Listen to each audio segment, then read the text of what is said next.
Bem, boa tarde a todos. Primeiramente, eu gostaria de agradecer ao Arquivo Público do Estado de São Paulo pelo convite e pela parceria dessa equipe tão competente que trabalhou para a realização deste evento, sobretudo nas pessoas do Marcelo Chaves, Marcelo Quintanilha, da Judy Christi Abraim e da Vânia Silva. É com muita emoção que eu participo desse seminário com a presença das queridas professoras doutora Heloísa Belotto e a doutora Ana Canas, seres humanos extraordinários e exemplos de ética e erudição. Aproveito essa oportunidade para agradecê-las pela sabedoria com que auxiliam os alunos que, como eu, a elas recorrem. Em especial, pelo carinho da professora Heloísa ao longo de todo o meu percurso de pesquisa e a doutora Ana Canas pela acolhida no Arquivo Histórico de Maria em Lisboa. Agradeço também imensamente a oportunidade de participar dessa mesa ao lado de pessoas que, muito mais que colegas de pesquisa, são amigos pessoais muito queridos. Doutora Isabel Rodrigues, Adriana Conceição, Pablo Fachin e Vanessa do Monte. Pode passar, por favor, Isabel. Bem, pessoas a quem tanto admiro por serem profissionais gabaritados e, principalmente, seres humanos exemplares. Essas características podem ser resumidas na primeira fórmula discursiva que apresento para vocês. Trata-se de uma fórmula da atualidade, com que todos já devem estar familiarizados. Afirmo, então, serem pessoas nota 10. Pode passar, porque senão eles vão ficar convencidos demais nessa hora. Bem, antes de apresentar o conceito de fórmulas, eu quero situar essa apresentação intitulada, muito além de protocolos, as marcas de pessoalidade nas correspondências oficiais do Morgado de Mateus. Trata-se de um recorte da minha tese de doutoramento, por hora em andamento, provisoriamente intitulada A União da Filologia e da Análise do Discurso no Estudo de Correspondências do Governo do Morgado de Mateus. Pelo título da tese, é possível verificar a presença de Dom Luiz Antônio de Souza Botelho Mourão. Na verdade, eu devo à imagem dele, à figura dele e à sua memória, o meu percurso de pesquisa acadêmica. Desde 2002, na época de iniciação científica, já sob a orientação do professor Dr. Silvio de Almeida Toledo Neto, que agradeço também, tenho trabalhado essa figura histórica, o quarto Morgado de Mateus, personagem central dessa exposição comemorativa. Ao longo destes anos, os desafios que o fato de ser pesquisadora no Brasil suscita, talvez seja, então, o mais difícil deles, tenha sido a constante tentativa de agenciar o Morgado de Mateus como objeto de pesquisa, sem ser, por ele, constantemente agenciado. No conceito do sociólogo francês Pierre Bourdieu, esse agenciamento tem sido bastante complicado. Sim, acreditem, o figurão, como chamam seus familiares, tem essa força simbólica, capaz de ditar por si só os rumos do que pretende, nos estudos e pesquisas que envolvem a sua imagem, com a mesma autoridade de governador e capitão-general com que governou São Paulo. Nessa trajetória, o meu trabalho filia-se à área de filologia e língua portuguesa, inicialmente produzindo edições fidedignas, como as que a Vanessa apresentou, nas correspondências oficiais, trocadas entre o Morgado de Mateus e seus superiores no reino. Pode passar, por favor. O meu corpus de pesquisa constitui-se de documentos oficiais, ativos e passivos. Os ativos, como são chamados, então, ascendentes, conforme um dos painéis aqui da exposição explica, adota-se como ponto central para essa classificação entre ascendentes e descendentes, ativos e passivos, a figura de Dom Luiz Antônio de Souza enquanto governador de São Paulo. Assim, a parcela ativa representa, então, a documentação produzida por ele enquanto autor intelectual. Esses ativos devem ser considerados ascendentes em dois sentidos. Primeiro, hierarquicamente enviado a seus superiores. E, segundo, então, também no sentido geográfico, como ascendentes, seguindo, então, o sentido do Brasil, subindo a Portugal. Bem, na sequência, então, vocês têm aqui a imagem, a figura do rei Dom José I, o conde de Oeiras, a seguir, futuramente ele foi o Marquês de Pombal, então, na correspondência no período que eu analiso, majoritariamente ele é o conde de Oeiras ainda. E depois os dois secretários do reino, o Francisco Xavier de Mendonça Furtado, que era o irmão do Marquês de Pombal, e o Martinho de Melo e Castro, que foi o sucessor assim que o Francisco Xavier faleceu.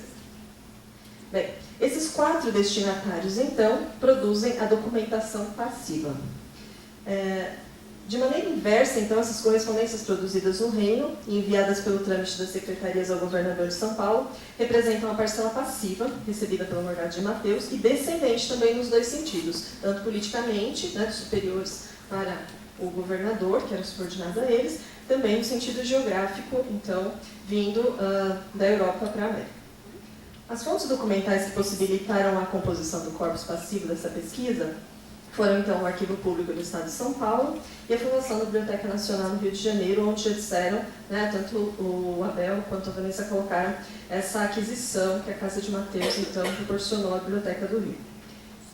Em ambas as instituições, pôde-se trabalhar diretamente com os cartulários originais, e a doutora Nakana já falou um pouco dessa ideia de cartulários, conforme se retrata, então, na descrição depois codipológica que a tese vai propor.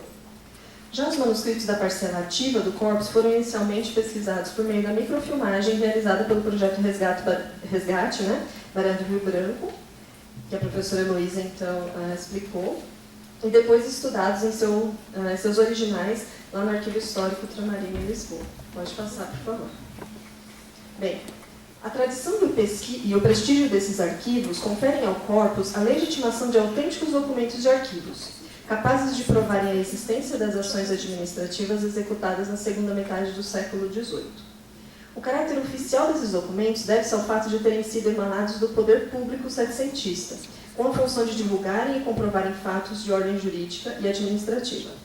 Essa documentação era redigida no registro da língua portuguesa padrão vigente, né, apesar das divergências, como trabalhou o Pablo Fachin em 2011.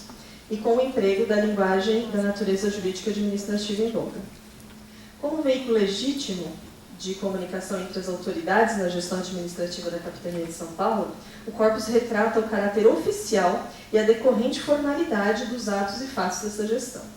Tendo em vista essa constituição oficial inerente às correspondências públicas, a hipótese da minha tese é a de que seja possível encontrar em si marcas de pessoalidade, ou seja, marcas intersubjetivas que extrapolem essa superfície do oficial. Tais registros linguísticos demonstram que o esperado discurso formulaico no período setecentista pode conter outras mensagens simbólicas, aí início de citação então. Mensagens muito importantes enquanto instrumento de constância, de atos e fatos de gestão administrativa, com todas as mensagens paralelas e necessárias da comunicação do poder, fim de citação da professora Heloísa Belotto de 2014. Costuma-se considerar que os documentos oficiais sejam tão engessados em fórmulas e estruturas que seja impossível, por meio deles, inferirem-se traços intersubjetivos que revelem a personalidade ou a intimidade de seus autores. No entanto, não se intenciona mesmo recuperar a personalidade ou caracteres de ordem pessoal dos autores. Busca-se a intersubjetividade enquanto demonstrativo das relações estabelecidas entre eles, né, nessas funções de detentores de posições públicas. Observa-se que essa correspondência governamental contém marcas que vão além da padronização das fórmulas textuais, o que eu chamo aqui de texto livre. Esse texto livre poderia ser analisado pelo viés da análise do discurso. Entendidas, então, essas marcas de pessoalidade, elas estariam no texto nas instâncias da subjetividade, uma vez que o autor intelectual demonstra sua visão de mundo, sua ideologia. E também estariam presentes pelo viés da intersubjetividade, que é a maneira como o autor se relaciona com o seu interlocutor, para quem ele dirige, então, a correspondência.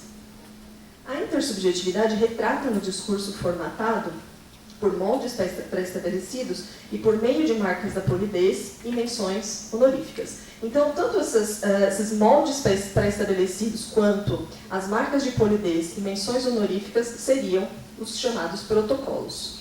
Pode passar, por favor.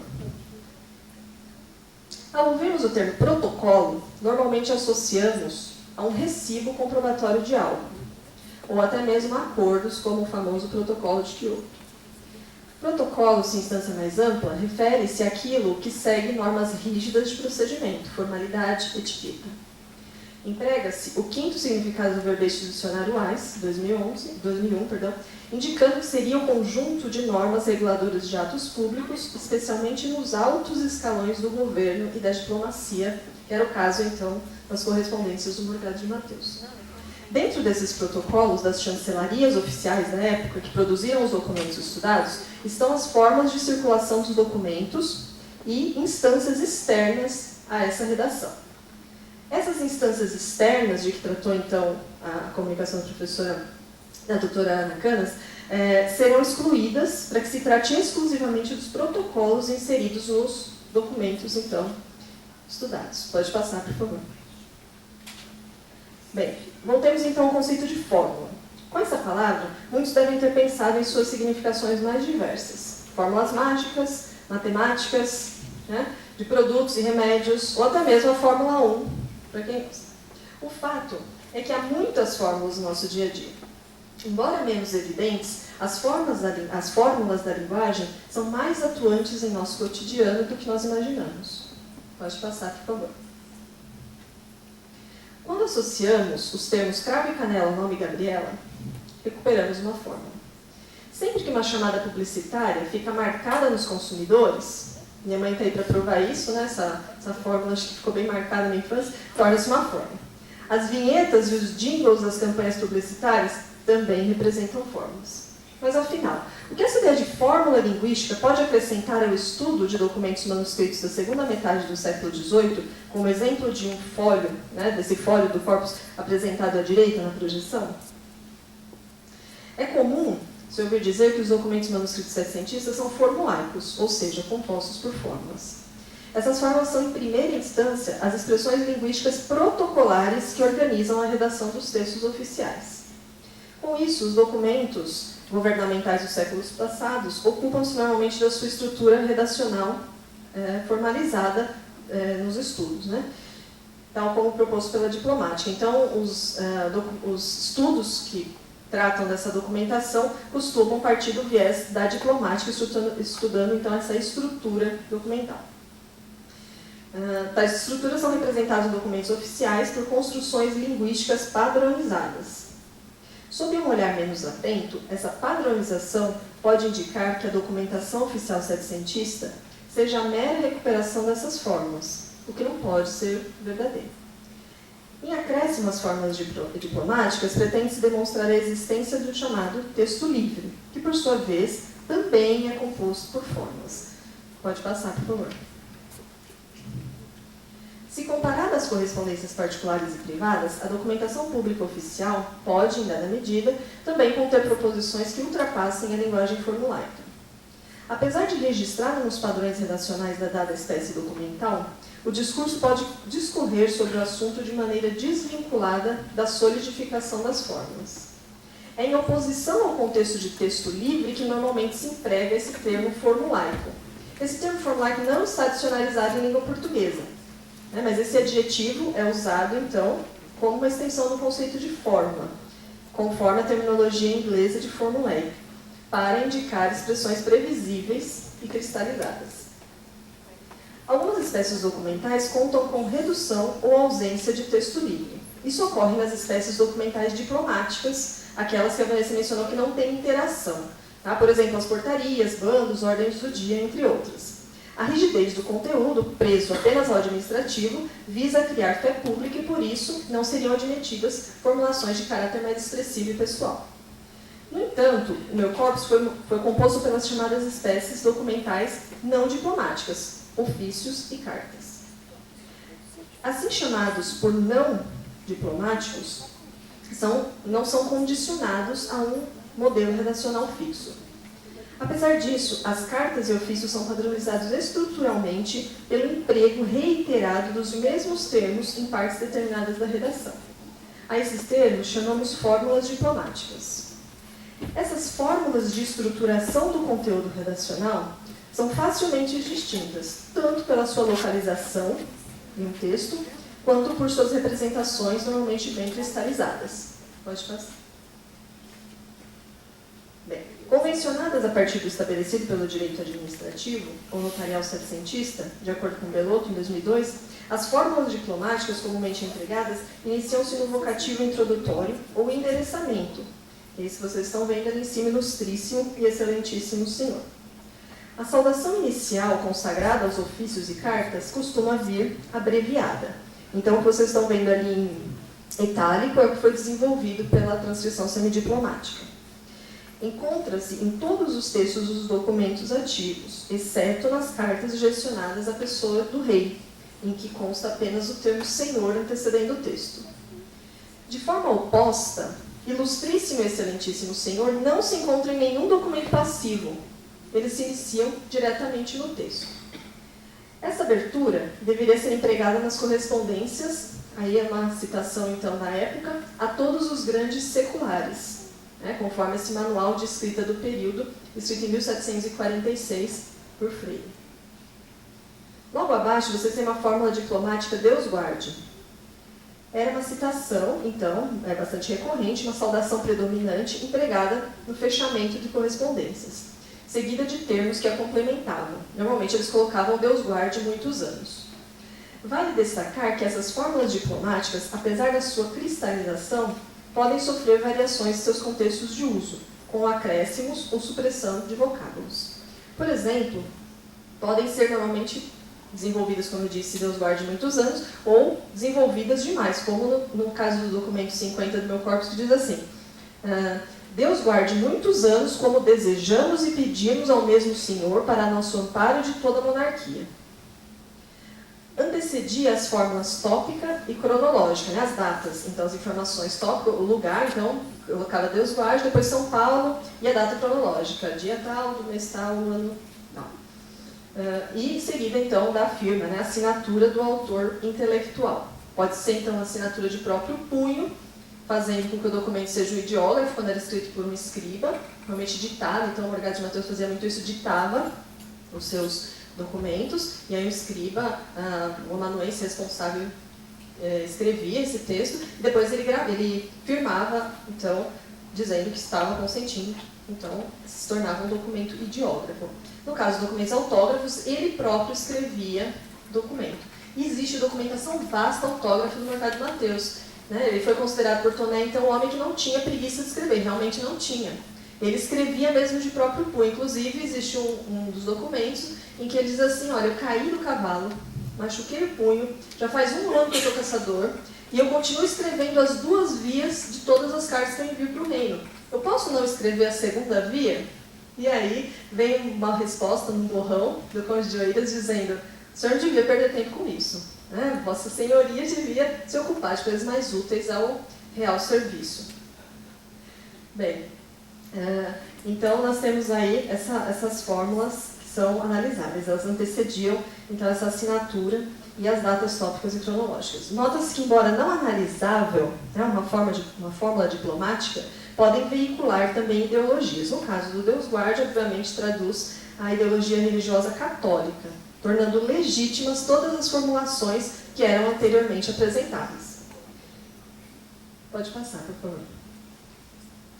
A fórmula de abertura, de reverência honorífica, ilustríssimo e excelentíssimo Senhor, aparece também na saudação final, e aí eu marquei para vocês observarem ali, a saudação final das cartas ativas, ou seja, aquelas que ele enviava para o reino.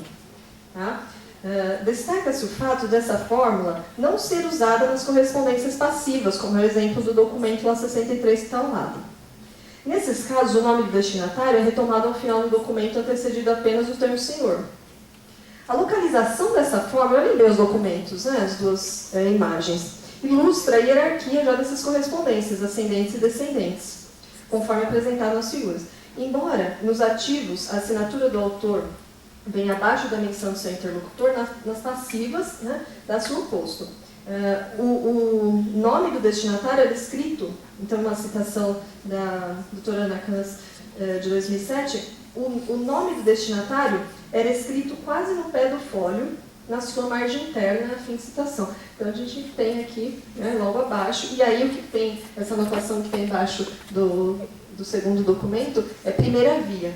Tá? Os documentos eram enviados normalmente em 2 ou até 3 vias por navios diferentes para que chegassem, garantindo então que chegassem. Simbolicamente, essa estrutura retrata a hierarquia vigente, como o cargo de governador sempre abaixo do rei, do conde de Oeiras e dos 2 secretários com quem ele trocava cartas nessa instância do corpus.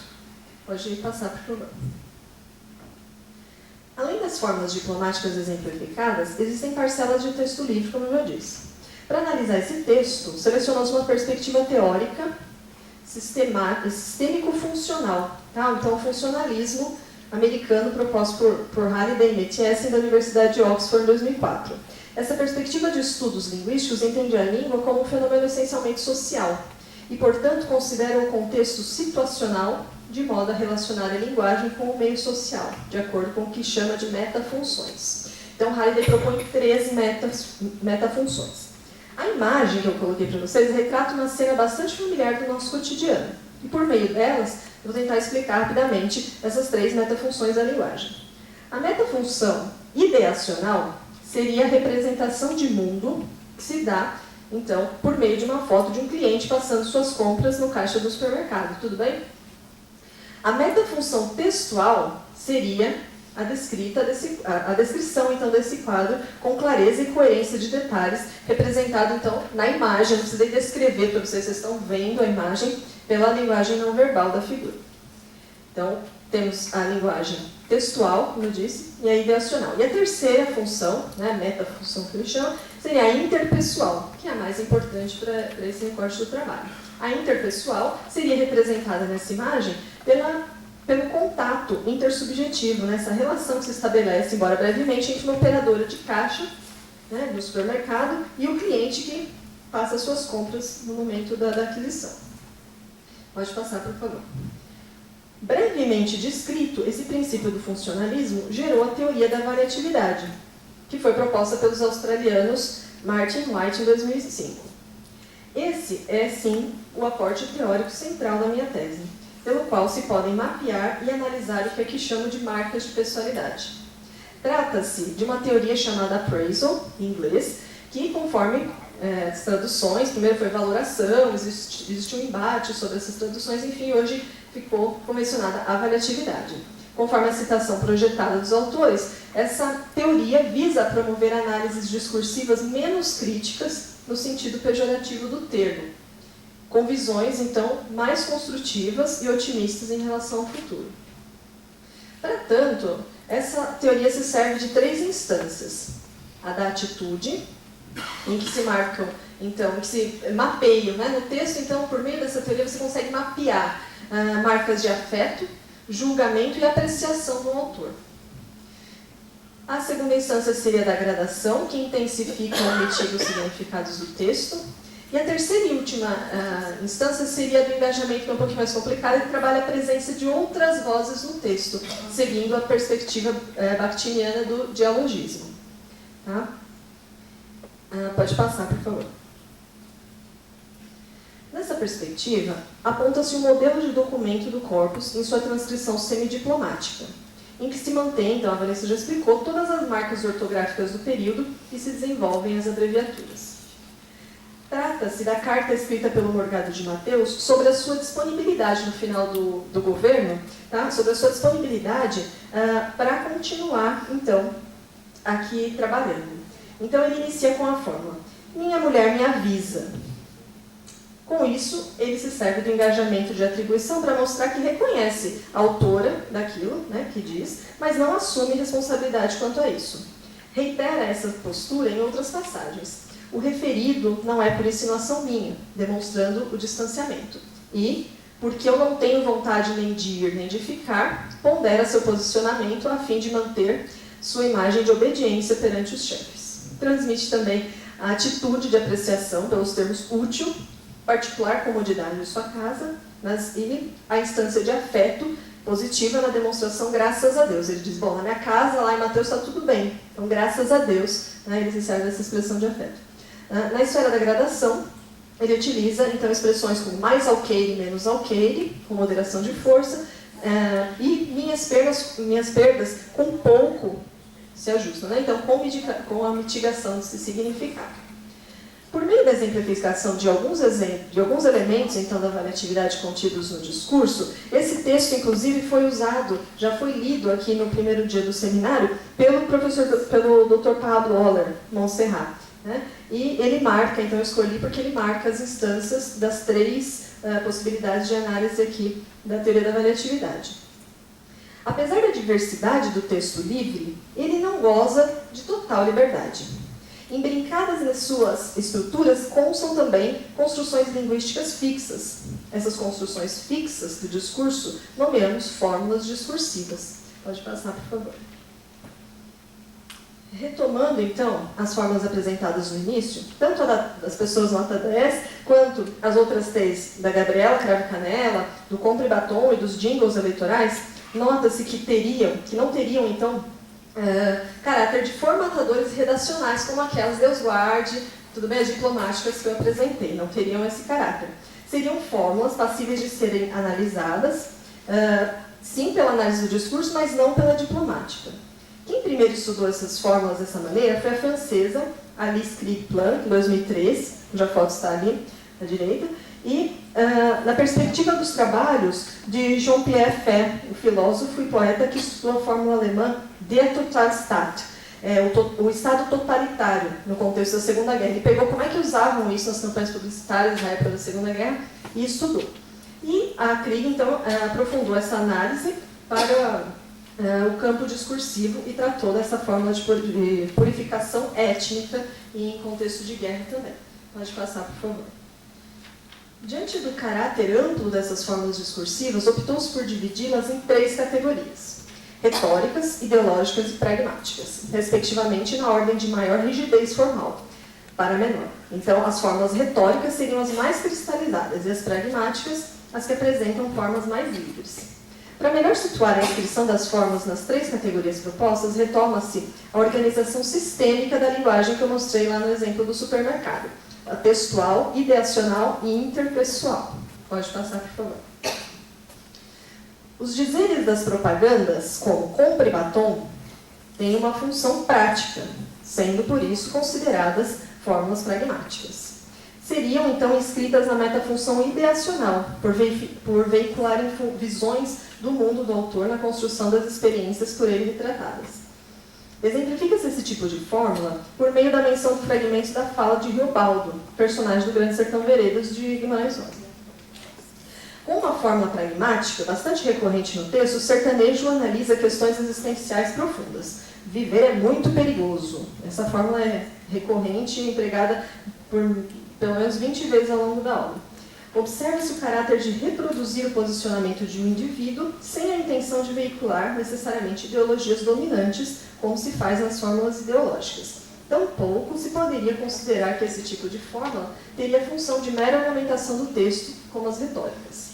Facilmente constatáveis na ficção de Rosa, que emprega, no caso, essa linguagem técnica, né, com magistral domínio, a característica das fórmulas pragmáticas também exerce uma função de grande importância nos discursos oficiais do corpus.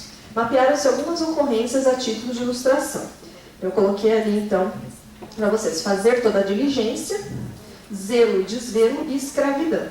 Então, o Morgado de Mateus usou da seguinte forma: eu vou fazendo toda a diligência, né, ele usa a diligência, por descobrir os cúmplices.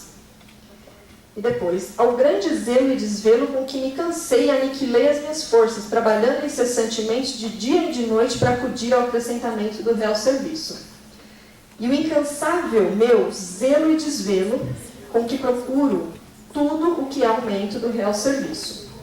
E aí ele usa, então, uma forma até de subjugação, mas no caso de reverência aos seus superiores, o meu reverente respeito e humilde escravidão, e a minha rendida escravidão. Analisada como marcas de avaliatividade pelas vias da atitude, esse julgamento, então, que ele confere ali, teria o quê? Uma base de sanção social e de propriedade, no caso, a visão dele positiva, reforçando o seu caráter de atuação como governante. Pode passar, por favor. Eu tenho aqui, então, retomando a Gabriela Cravo e Canela, que é um epíteto, portanto, uma fórmula retórica, a esfera do retórico. Aproximam-se, então, essas fórmulas mais das diplomáticas, aquelas estruturais do texto. Construções de cunho retórico, como os epítetos, atuam na estrutura da formação da coerência e coesões textuais, para fins de memorização.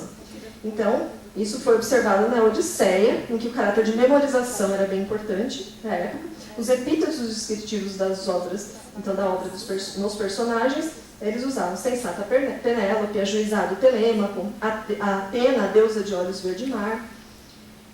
Embora mais empregadas em textos literários, A documentação oficial também pode conter termos que visam meramente a ornamentação de cunho retórico. Isso estava previsto já nos manuais da época, conforme o Freire lá também.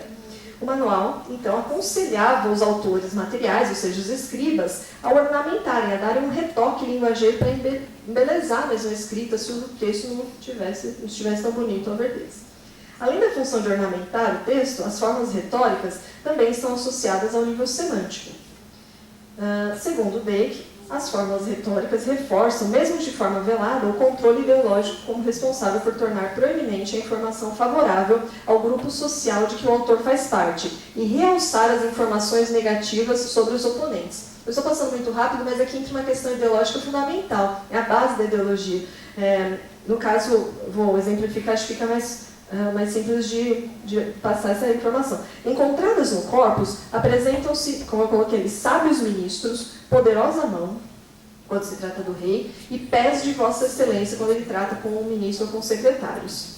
Para demonstrar rebaixamento perante os superiores, claro, em oposição, claro, às formas que então essa laudatória toda que ele faz em relação aos seus superiores, ele usa então de forma oposta para os habitantes locais. Ele classifica da seguinte forma, então: infames e perniciosos vadios e fascinorosos que vivem no sertão como feras, aqueles que não quiseram, então, entrar no rol na militarização do período dele, né? Quem, então, continuou querendo viver isolado, sem se tornar um militar da capitania, ele classificou dessa maneira. Tá? Encontradas, então, dessa maneira, destaca-se o princípio da ideologia proposto por Thompson. De uma forma bem simplificada, essa visão positiva do grupo a que pertence o autor e, em oposto, negativa dos outros grupos. Tá? Então, uma visão oposta. Pode passar, por favor. As fórmulas ideológicas, né, são introduzidas por esse princípio que eu acabei de citar do Thompson, da ideologia de menosprezar o outro grupo, de que você não faz parte, e idealizar o seu grupo, supervalorizando. Por seu caráter mais voltado à aproximação do interlocutor por meio da empatia, podem ser associadas à metafunção interpessoal. Nessas fórmulas, observam-se marcas de avaliatividade, sempre implícitas também. Por vezes usadas como estratégias de mera aproximação do interlocutor em busca de sua adesão ao discurso veiculado, e por vezes como propostas de efetiva difusão dos princípios ideológicos do autor em suas formulações discursivas. Eu coloquei como exemplo, então, o livro de George Orwell, em que ele cria neologismos políticos, ele chama de novolíngua. Essa novolíngua, então, é a junção de nova e língua. Né? Trata-se sempre, então, de termos compostos formados por uma só palavra para facilitar a pronúncia. Foi nessa obra que ele trouxe o princípio lá do Big Brother, da observação, então, que se tem da sociedade. E aí ele cria, então, toda uma ficção, né? E ele diz que o prédio, então, do Ministério da Verdade, ele chama de miniver. Ele junta, então, as palavras para que se tornem fórmulas políticas, ideológicas, portanto. Esse ministério, para quem já leu o livro, sabe que era uma pirâmide branca, super alta, com uns 300 metros de altura, e lá no alto tinham os dizeres predominantes ali naquela ideologia, né? Que eram fórmulas meio paradoxais. Guerra é paz, liberdade é escravidão, ignorância é força. Enfim, essas expressões demonstram o caráter relacional dos termos das fórmulas. Tá? Por si só, então, essas fórmulas trariam o escopo daquilo que o remetente quer significar, sem a necessidade dele ter toda vez de explicar o que quer dizer. Diretamente associadas à metafunção interpessoal, as fórmulas ideológicas são as que mais interessam a essa pesquisa, por conduzirem os princípios ideológicos dominantes. Tá? Por exemplo, reforçam-se as distâncias entre os grupos sociais do regime monárquico. Eu coloquei lá o constante aparecimento das mercês, né? fazendo-lhes mercê né, do privilégio, e o serviço do meu rei e senhor, e toda a sua real família. Então, realmente valorizando esses princípios monárquicos. No mesmo sentido, apregou também a religião católica como a única verdade possível. A esfera ideológica do religioso católico está internalizada nas correspondências oficiais setecentistas, o que explica ser, então, um fato, né, como disse lá Gilberto Freire, Casagrande Seinal, difícil separar o brasileiro do católico. O catolicismo foi o cimento da nossa sociedade. As tratativas honoríficas também, com que trabalhou a Vanessa na tese dela, São, então, formas de garantirem o contrato e a interação com o interlocutor. Entrariam também, possivelmente, nessa esfera de fórmulas. Delimitam o tipo de hierarquia em que se configura, então, a relação entre o autor e o destinatário, sendo empregados de maneira recorrente. Tá? Segundo a Vanessa, então, Monte, 2013, as diferentes formas de tratamento serviram para marcar linguisticamente a posição sociocultural ocupada na hierarquia da sociedade da segunda metade do século XVIII. Evidenciam não apenas as estruturas sociais do período, mas também permitem que sejam retomados valores centrais da ideologia monárquica, tal como a valia dos títulos nobiliárquicos e das mercês. A maneira com que o Morgado de Mateus tratava seus superiores era por meio do pronome de tratamento Vossa Excelência. E vejam que ele era assim tratado pelos habitantes aqui da capitania. Mas ele não era assim tratado, embora pudesse ser, pelos seus superiores. Ele era em todas as correspondências tratado por Vossa Senhoria. Esse tratamento de Vossa Senhoria ele já tinha quando estava no reino. Tá? Porque desde 1758, um daqueles 9 morgados lá que o Alberto escreveu, a comenda de Santa Maria Vermelhosa conferiu o direito dele usar dom antes do nome, por isso que ele usa. Dom antes do nome, é uma forma honorífica também. E garantiu a seus descendentes o sobrenome Souza, que é preservado, vocês viram, até hoje pelos seus familiares. O tratamento Vossa Senhoria seria consequência, então, dessa titulação, antecedendo sempre o seu nome de batismo. Pode passar, por favor. Conclui-se dizendo que, embora sejam documentos de caráter oficial, formatados pelas fórmulas diplomáticas, contém texto livre, passível de análise discursiva. Ainda que comedidas, as análises dessas representações discursivas têm valia por retratarem a maneira como as intersubjetividades foram registradas. Reconhecendo-se muito, embora que, agora início de citação, esses ditos homens grandes da história também sentiram e manifestaram as suas sensibilidades, né? Fim de citação, a Adriana Conceição, em 2013, o que interessa a essa pesquisa é compreender os registros resultantes das relações impostas por convenções e protocolos. Trata-se da verdade do autor, aquela que ele escolheu entregar à posteridade.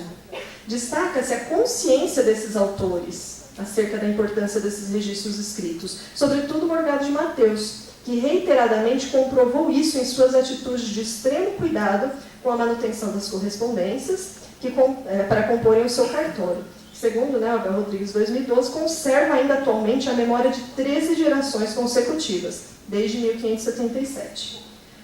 Não se pretende encontrar o homem por trás da escrita, ou os homens por trás da escrita, mas sim as representações sociais vividas por esses homens, autores da correspondência em seu momento histórico. Enfim, como proposta final, eu quero demonstrar a importância de compreendermos o discurso dos governantes coloniais, a fim de que a compreensão desse passado nos habilite a escrever agora, no presente, direcionamentos mais próximos ao futuro político e social desse país. Pode passar, por favor. Seguem aqui as referências, e aí quem precisar de alguma referência extra pode me escrever. Pode passar, por favor, aqui o contato. Agradeço a atenção e a paciência de todos. Obrigada.